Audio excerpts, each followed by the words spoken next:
Man, every time I see my stepdad walking in on a live show, it just makes me laugh. Everybody, welcome to Standing Out. I'm Trey Griggs, your host. This is a show about sales, marketing, and leadership. We're so excited that you're joining us today for another episode. We have to do a new intro video soon, maybe freshen it up a little bit with some of the newer content that we have. Either way, we're excited that you are here with us today. As we get started today, as always, I want to give a shout out to our sponsor, SPI Logistics. If you're a freight broker or if you're an agent and maybe you're just ready for a new setting, if you're a freight broker, tired of having your own MC and dealing with all that, make sure you check out SPI Logistics. They've got the technology, the systems, the back office to help you stay in your lane, working with customers and moving loads. So be sure you check them out at success.spi3pl.com. Great people over there. Love talking to them. Make sure you let them know that you heard about it right here on Standing Out. We've got to get credit for these things, folks. And so again, if you're a freight broker or again, if you're an agent, maybe looking for a new home or starting to get into the agent model, be sure to check them out again at success.spi3pl.com. All right, folks, listen, we got a great show today. We're going to be focusing on leadership today, and we have a phenomenal guest. I'm so excited to welcome her onto the show right now. So my good friend from Gibsonia, Pennsylvania, the president and CEO of Knichel Logistics. Give it up for my good friend, Kristy Knichel, in the house today.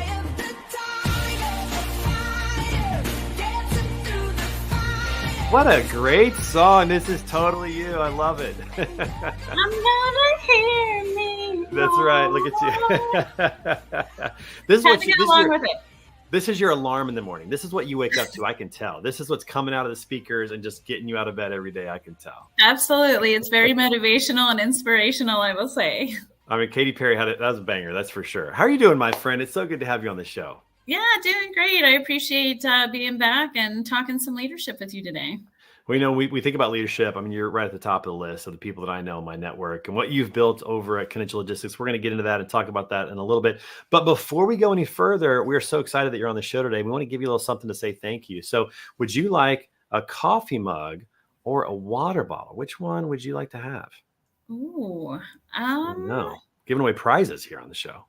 I will take a water bottle. Water bottle. Now, do you want it in this black, this lovely black, which is my favorite, or do you want it more of in a white color? What would you prefer? I will take the black. The black goes along a little bit with my colors. I'm black and red. So we'll do That's black awesome. and blue.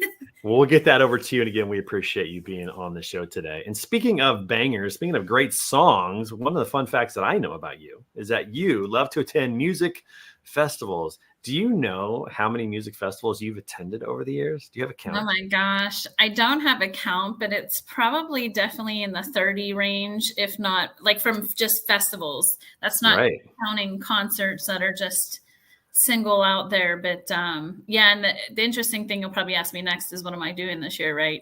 I haven't booked anything yet, but Louder Than Life just came out with a huge interesting lineup and Sonic Temple, and there's just so many great ones out there where you can see so many new bands too. So I love it. That's like my getaway from the stress of business is like music, and I know you like that too.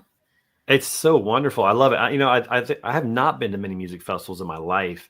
I love music, but I just haven't really been in that scene. But I think that at some point we need to make this happen. We need to, go to one of these things together. I'd like to experience the whole thing.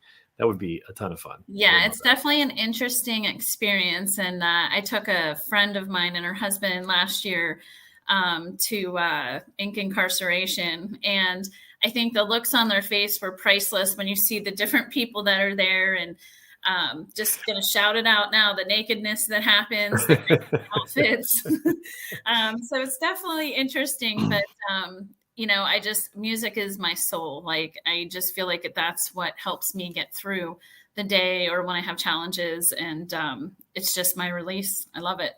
I think it's great. I'm very much the same way. I love to sing. I imagine you probably lose your voice at one of these concerts. No. Maybe that's a good distraction from all the nakedness that's going on. It's just singing along, losing your voice just a little bit. Yeah. Let's turn our attention to leadership a little bit. Let's talk about your career, what you've done. It's interesting. I was just thinking about this the other day. Do you realize that in 2024, this marks 10 years that we have been connected? Do you realize that? No, actually, I was going to say more. I was thinking like 7 or so, but I know like way back in the day at DAT, I think is maybe when I initially met you. And so, yeah, it's kind of interesting that it's gone by so fast. My first trip to Gibsonia, just outside of Pittsburgh, there where headquarters, which I don't, is it still in Gibsonia now, or did you guys move? It Okay, is, but we are okay, moving to Cranberry in August. okay, that's right. I knew you were moving, but yeah, my first trip to Gibsonia, just outside of Pittsburgh, was in 2014.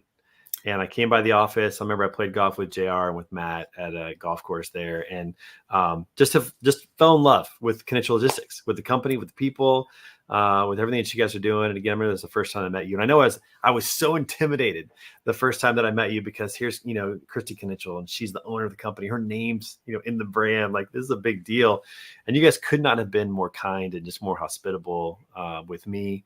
And so again, just fell in love with your company, with what you're doing, and being a family-owned company. I mean, you've been involved for a long time. I mean, how long have you been working at Knichel? So Knichel was founded in 2003. So we're in our 21st year, but I'm actually in my 26th year of being in the business, because my dad was an agent for Cornerstone initially. So that's where I got my start in the career before Knichel opened. So it's kind of crazy to think 26 years now.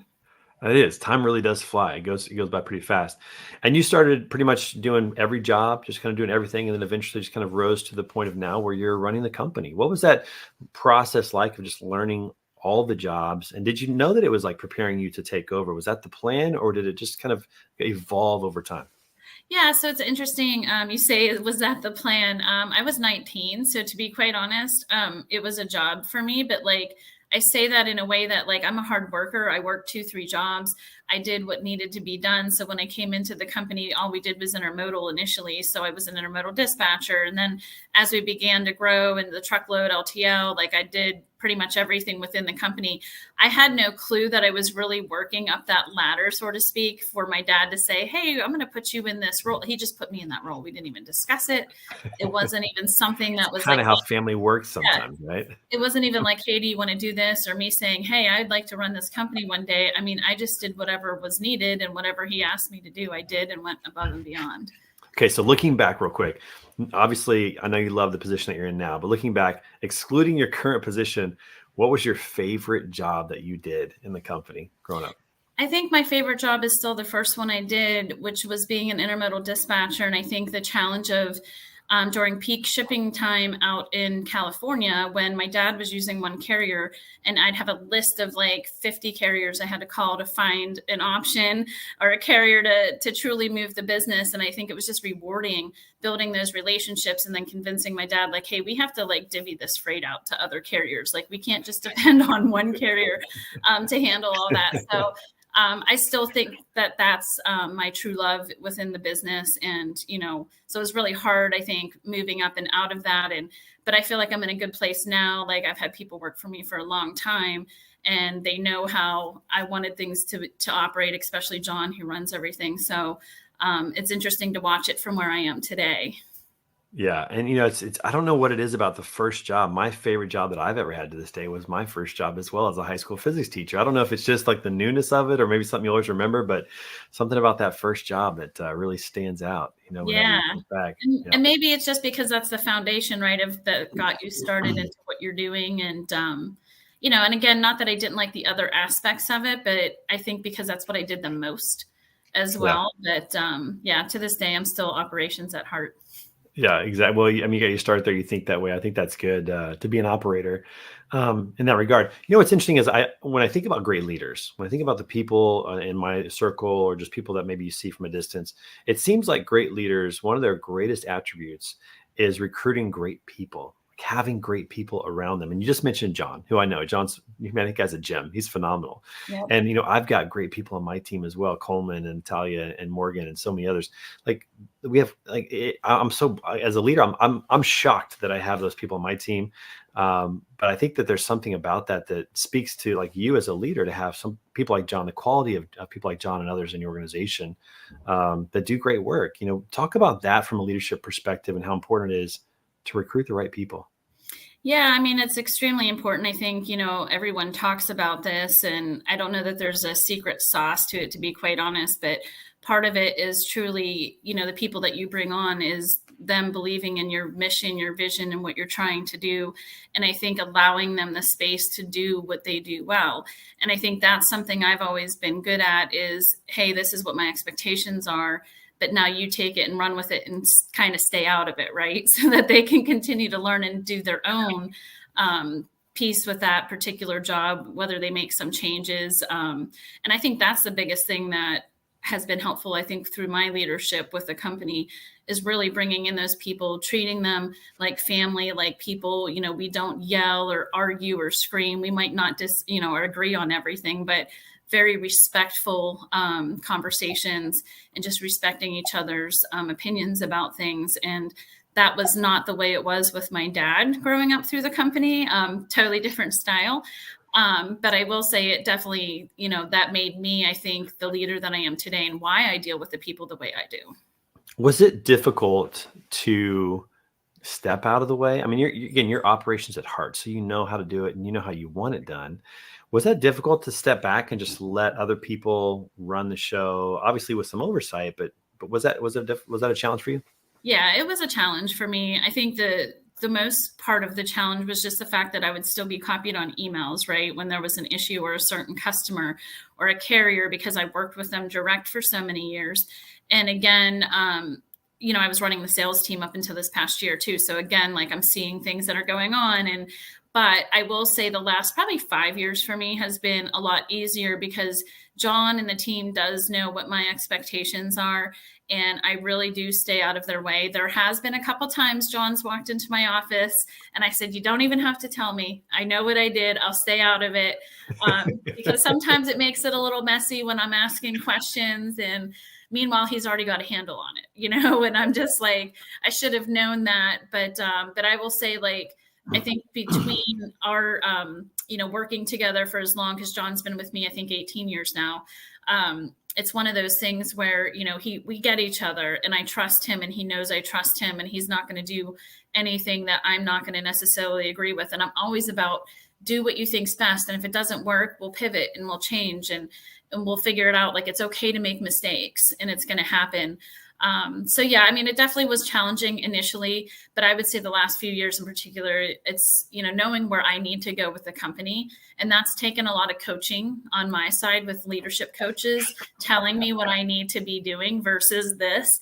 So I understand it. If I want to get to where I want to go, which is a $300+ million company, top 50 3PL, I have to get out of that and continue to do what I need to do. Yeah, I think that's one of the biggest lessons I learned in 2023 was that in order for us to grow, I have to get out of the way. It's like, I think my theme song right now is Taylor Swift's Anti-Hero, It's yeah. me, I'm the problem. It's me. Yeah. I mean, that's kind of where it is. But I have to ask about something. I mean, the great Kristy Knichel has a coach. You have business coaches. This is so cool. Like, talk about that. Yeah. So not only like reaching out to other people within the industry that I've mentored and they mentor me back, I think the biggest thing is really getting a coach. I've had a couple coaches over the years. The last couple of years I've worked with a women's leadership coach. And more intimately this past year. I found myself though canceling and rescheduling meetings all the time. And at some point I had to say to myself, like, I need to stop making excuses and just really like work on it. So even as of a month ago, through the WBENC, which is a women business enterprise for women ownership companies, they had a webinar that I watched about the CEO mentoring company out there called Pinnacle Global Network. And John and I decided to go to LA to check this out. And it's a bunch of CEOs that help mentor you. And it's a true program. It's not even just let's get on a call and talk about your issues and how you do better. It's building out a 3-year plan. It's making sure that you're held accountable. Them being able to help you in different ways and having access to their whole network, which they have like 400 members and then like 80 different CEOs who are the mentors as well. So we're just starting that. As well. And I think that this is going to be a really like good thing for us because I feel like for me to get to the next level, I have to really take it serious. Not that I didn't before, but like, this is where I need to be. Get out of operations and all that other stuff. Like this is where I need to be to get the company to where it needs to go. Yeah. And what I love about that is, when you think about growing up as a kid, playing sports or in music or whatever, we always have coaches. We always have teachers that are like helping us get along. But for some reason, when we become adults, a lot of people think they don't need a coach anymore, you know? I don't know if it's ego or pride or I don't know, embarrassment. I don't know what it might be to do that, but I love the fact that you have coaches in your life and that you're seeking that out. I can tell you people like yourself and so many others have helped me as an entrepreneur to think through that. The Ballast group that Nate Schutz has, with Yes. other entrepreneurs, just so helpful to have some of those outside opinions. People who are a little further down the road who can look back and help you with the journey where you're at. Man, I feel like the best athletes, the best musicians in the world, they all have coaches. They all have people that are coaching them, Yeah. And like you said, doing all those other things too with the Ballast group or reaching out to other CEOs, and that's all extremely important as well. But I think the biggest thing for me is I need someone to also help hold me accountable and to get the stuff done that needs to get done. And just reaching out to some people isn't always going to get that done, and having something more structured. But I agree with you, to be successful, you have to. I even had a speech coach at one point, and she was kind of speech coach / therapist too. But again, like to speak better, to present better, because, I am who I am. And sometimes I look at people and I'm just like, wow, I wish I could speak like that person or present. But I've also recognized I can get better, but I'm never going to be that person. Like they were born with some of these gifts that say I don't have, but I try to be just as authentic as I can be. But having that coach gives you confidence that you can. It's almost like having that cheerleader, right? Like in sports, pushing you forward. So I recommend it for everyone. If you can afford to do it, it's probably going to be the best money you ever spend. Yeah. I mean, I just keep thinking like Tiger Woods has a swing coach. Serena Williams obviously is a tennis coach.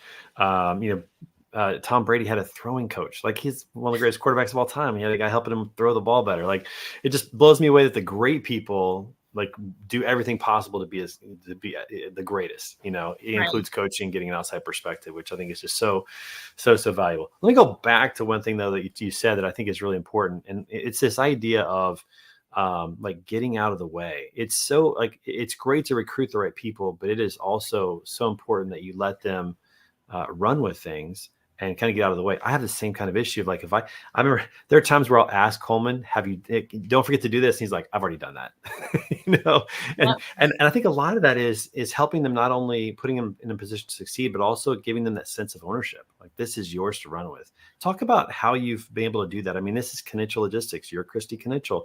How have you been able to get people on your team to really kind of buy into like really owning their area of the business, owning what they're doing? I think part of it is everyone wants to do that. And I think part of it was me not realizing that people want that accountability. They want that ownership. They want to be able to show that they can do it, and just letting go.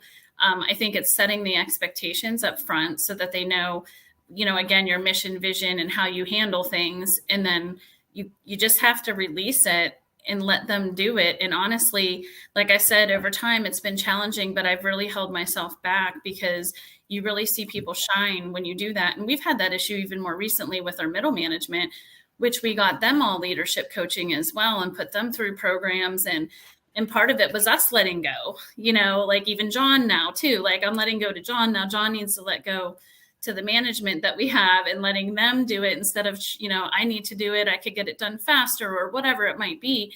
But it's interesting because we saw them level up and step up when we just said, this is what we need to do.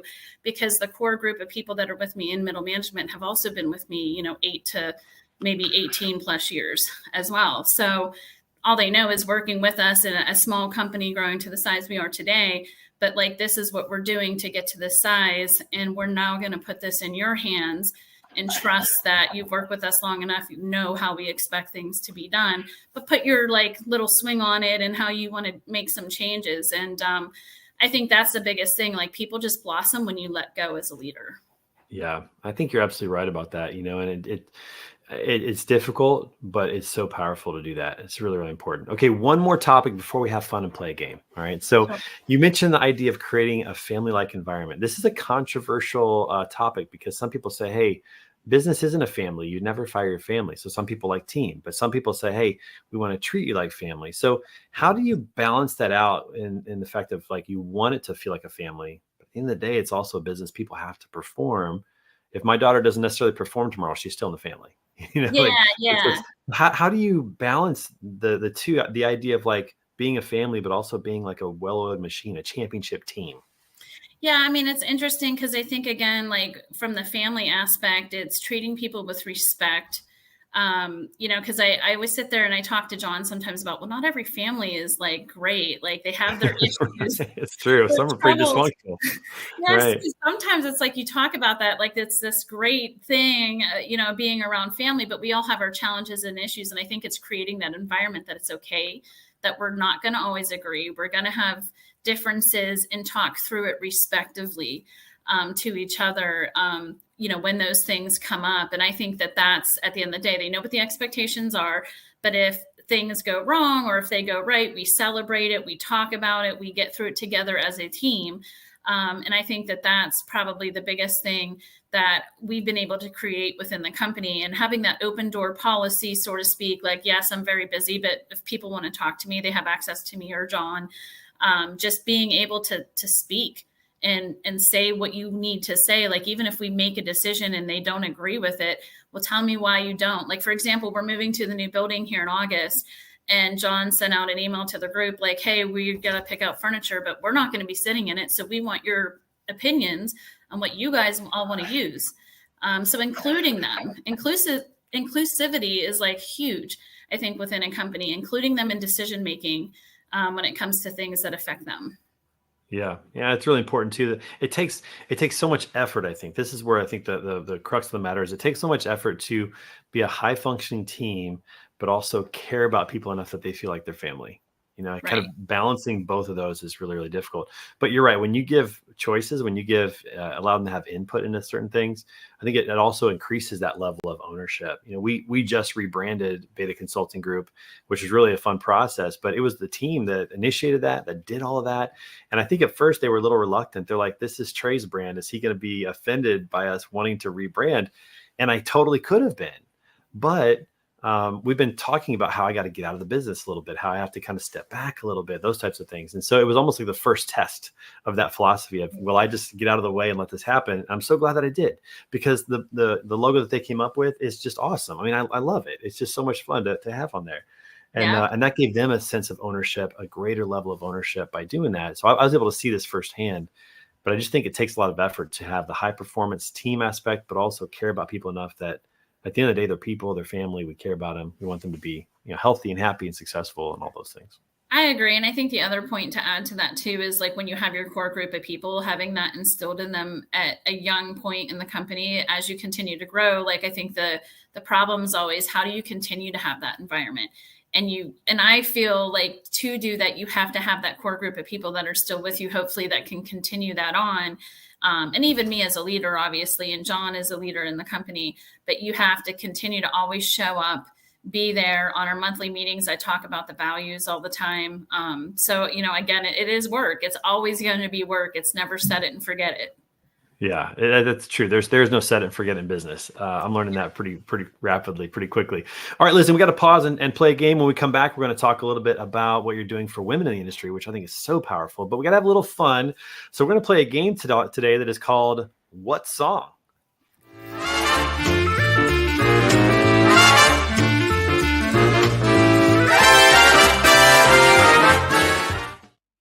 Okay, Kristy, here's how the game's going to play. Okay, we've got some 90s rock music queued up. All right.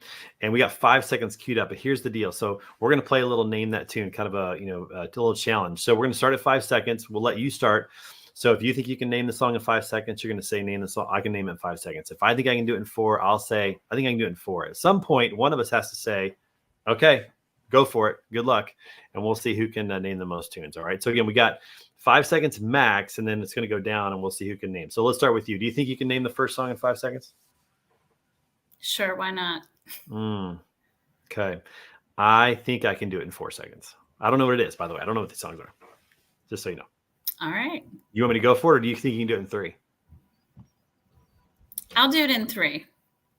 All right. Name that tune. Let's go. What song? What song is it? Let's go, Kristy Knichel. I want to see this. Here we go. 3 seconds.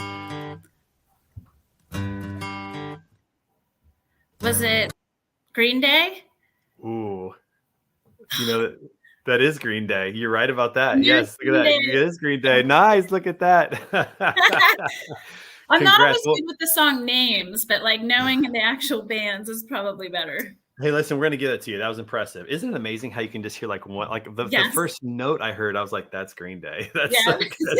All right, okay, I've got the next one. I'm gonna start the next one, so I can definitely name the next song in 5 seconds. All right, I'll let you have it. Ooh, okay. Creep. That is Creep. Is that Radiohead? No, that's cool. Look at that. Let's go. Come on.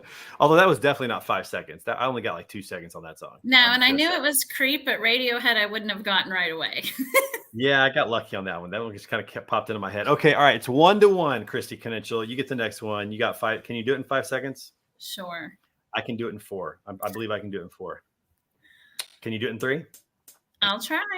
All right, here we go. 3 seconds. Here you go. Ooh, that's a tough one. Oh my gosh. That's a tough one. I mean, like Poison or Warrant.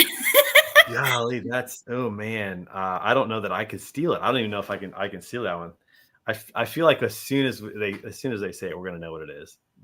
Let's hear the full 5 seconds. Let's go 5 seconds and let's see. Here we go. Let's see if we play it.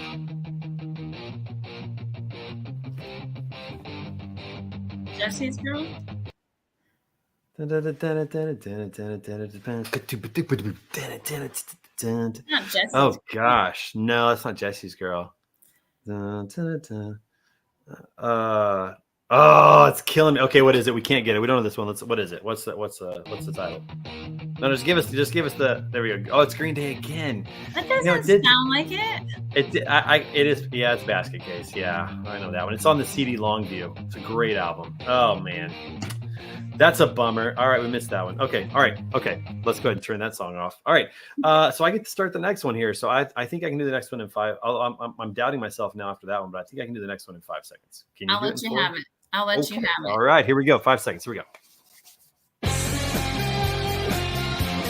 Oh yeah, this is Weezer, baby. This is Weezer. Buddy Holly. Weezer, Buddy Holly. Come on. Yep. Okay, so can I share with you a funny story? Yep. My freshman year of college, this album was huge. This is the Blue album. All right, the Weezer Blue album. And my buddy had some 12-inch speakers in the back of his car. When we got to school, he's my roommate. So when we got to school and got into our room, we took him out of the car, put him in the room, hooked him up, and we were cranking this and Sublime and 311. I mean, as loud as possible. Just as loud as possible, doing like my calculus homework, my physics homework. So like I was that kid down the hall that was just cranking Weezer. Doing homework. Like there was no headphones back then. It was just, it was loud. It was fun. It's that's cool. I'll never forget that album. Okay, all right. So I'm at 2, you're at 1. I would need to see a comeback here, Kristy. Can you do the next one in 5 seconds? I don't know. I'll try. I'm giving it to you. Let's go. Let's hear it.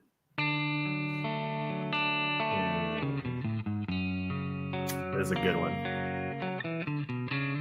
Come on. Peppers. Yes. I'm just horrible with the name. Like I know. I think I know the name. Let me guess before the banner comes up. Do you got it? I know the words to the song and everything. Yeah. Sometimes I feel like I don't have a partner.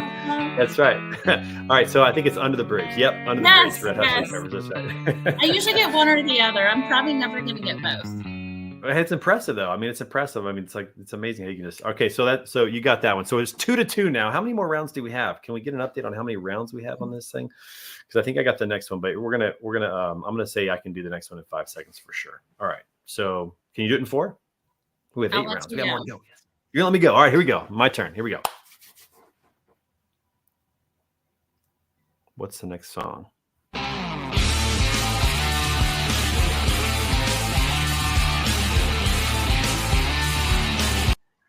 I think that's Pearl Jam. It is Pearl Jam. That's Pearl Jam. Now is that Jeremy? I don't think it's Jeremy. Oh no, it's not. What is it? Feeling. Let's see. It's Pearl Jam for sure. What is the name of this song? It's on the 10 album. I know it's on 10. Yeah. Such a good album. I will never probably get both, but I knew that was Pearl Jam. All right, what's the song name? That's such a good song. Even Flow. That's right. Yep. Even Flow. yeah, that's a good one. Okay, all right. So it's 3-2, and we've got. I think we have 2 more rounds. So 2 more rounds. So you got to get this one to keep it going. All right. So can you name this one in 5 seconds? I bet you can. Let's try. Let's try it. Here we go. You got it. Cheers.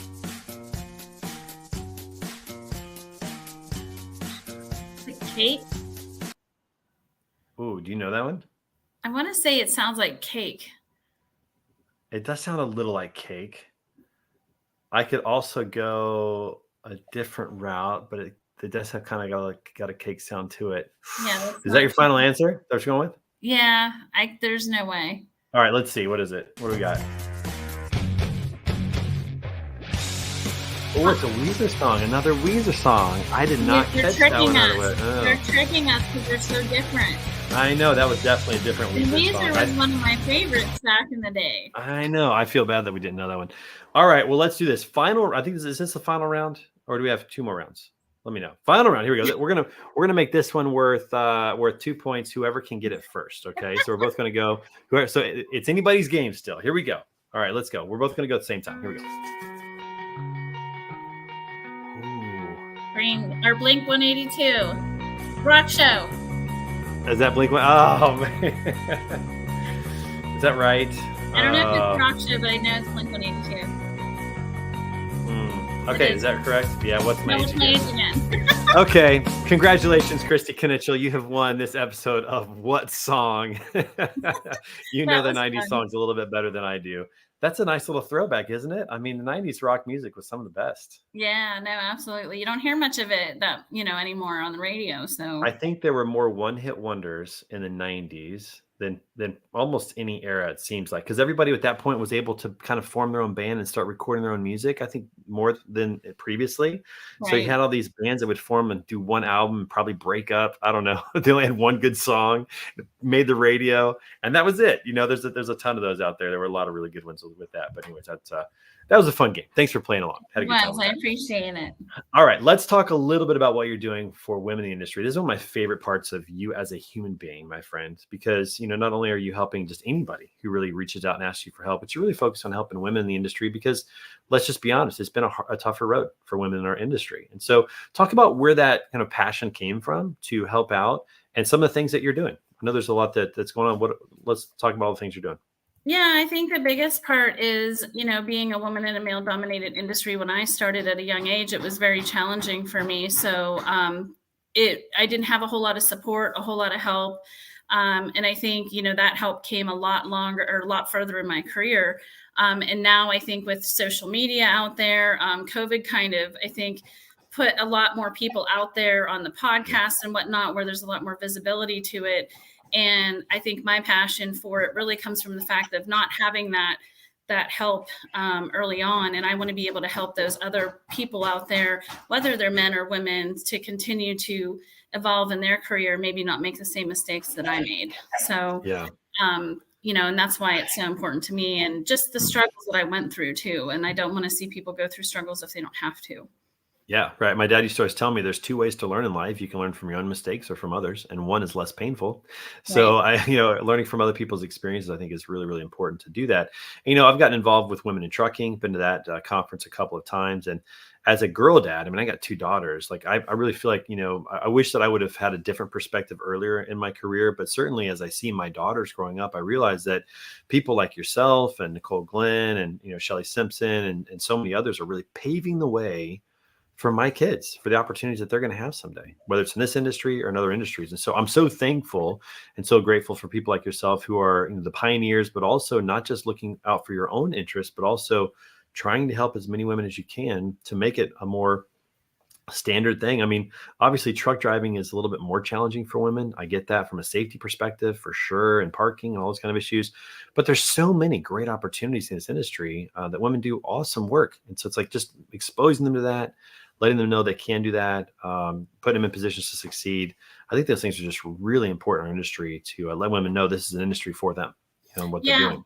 Yeah, no, absolutely. And I think that's the biggest message, because there's so many different opportunities and jobs out there that they can excel in. And these companies need to invite more women into those positions, because I know there's statistics out there and I don't have them in front of me, but where women in C-suite as well can help bring a lot more profitability to the bottom line. And I think a lot of it too is about, like you said, on the truck driving side in particular, but making sure women feel comfortable, because the way that the industry has been over the years, even within some of the brokerages where it's kind of a fraternity type setup, so to speak, making sure you have enough women within the organization and understanding that everyone within the organization, how they need to act towards each other, not just the women, but like everyone as a whole, and the whole respect part of it. Just because I've seen all different things happen throughout my career, where some women, they leave the industry and they're kind of like, I don't want to come back because of some experiences they've had. So it's a shame. Yeah, I think that's really important. And so let's talk about some of the things that you're doing. So you're part of the Ladies Leadership Coalition podcast with Nicole Glenn and some others as well. And then you're also doing a few other things as well. So talk about some of the things that you're a part of, and how you're really trying to take the initiative to help other women in the industry. Yeah, so I do a lot of mentoring, and I think initially it started off doing Mentoring Monday a long time ago in the Pittsburgh area, and then obviously other women reaching out to me, being a mentor, and then obviously the Ladies Leadership Coalition started with Nicole Glenn, and that's really about giving back and helping women and making sure they understand we're here to support them, ask questions, whatever they need from us, which I think is huge. And then recently, I just started a podcast or a co-host with Jeff Dickinson. He has a daughter as well, and same thing, and empowering women into logistics. And it's not even just about the women; it's how can the men step in and help? How can they be a part of this process as well? And what can we do, or what our company is doing? What more needs to be done? I think there's a lot of change that's going on. It just needs to continue to change. And we need to continue just to get better at it. And then alongside that too, I also work with local Dress for Success, Chatham's University, Women in Entrepreneurship. We work with Carnegie Mellon University's Women in Business group. I'm actually the keynote speaker to their whole conference on Saturday this weekend. So yeah, thank you. So a lot of it is really just paving that way, like you said, and showing women like you can do this. Like there's support out there for you as well. And kind of reach out to us, and like we're welcoming to have those conversations and things you need to work on to maybe get to that next level. So it's a lot of exciting stuff to me, because I didn't have any of that for myself. So the fact that I can give back and do that, I think it's important. And then encouraging other women to do the same thing that are in positions as myself. Yeah. And I think that's actually a really great experience to help you become a great leader, is to understand what you didn't have and to really think through that in terms of providing that for the people behind you. And how can you provide leadership and support and encouragement that you didn't have when you're going through, just to help them along. I just think that's great. So very proud of you for all the things that you're doing. And I just love the initiatives that you're taking, in the industry to help women out, and really can pave the way for, all the girls that are growing up right now that are going to someday, be looking for opportunities. And I think there's going to be a lot of great ones in our industry because of people like you. So thank you so much for what you're doing. Yeah, absolutely. Appreciate that. Are we going to see you on the road anywhere coming up? Are you going to TIA? Are you going to Broker Carrier Summit? Where are we going to see you? We got to get a picture together. Yeah. So the next event, though, is actually the big WBENC event in Denver, which I know most people probably won't be at. That's a woman-owned organization, but there's usually 4,000, 5,000 people that are attending. That's big. Yeah. Yes, supplier diversity, whatnot. But after that, I will be at the TIA. I'm on the intermodal committee still, on the panel. We have the intermodal lunch, but also working with the women. They have a women lunch as well, and a women's committee. Which is the best lunch at TIA. It's phenomenal. I go to that every year. It's been incredible. Yeah, and it's great to see all the men that are supporting the women as well in those areas. So, yeah. We have to, we're part of the Girl Dad gang. I mean, we gotta make it happen. Yeah, exactly. So that's where I will be next. Broker Carrier Summit, I won't be there, but my brother will be there. So if you're there. Beautiful. Yes. You haven't seen him in a while. We got to get JR in the golf tournament. We got a new golf tournament, the Post and Pray Classic. It's going to be a blast. So that'll be fun. I'll have to talk to him about that. Well, Kristy, hey, thank you so much for all you're doing. And thanks for coming on the show to talk about leadership and share your experiences.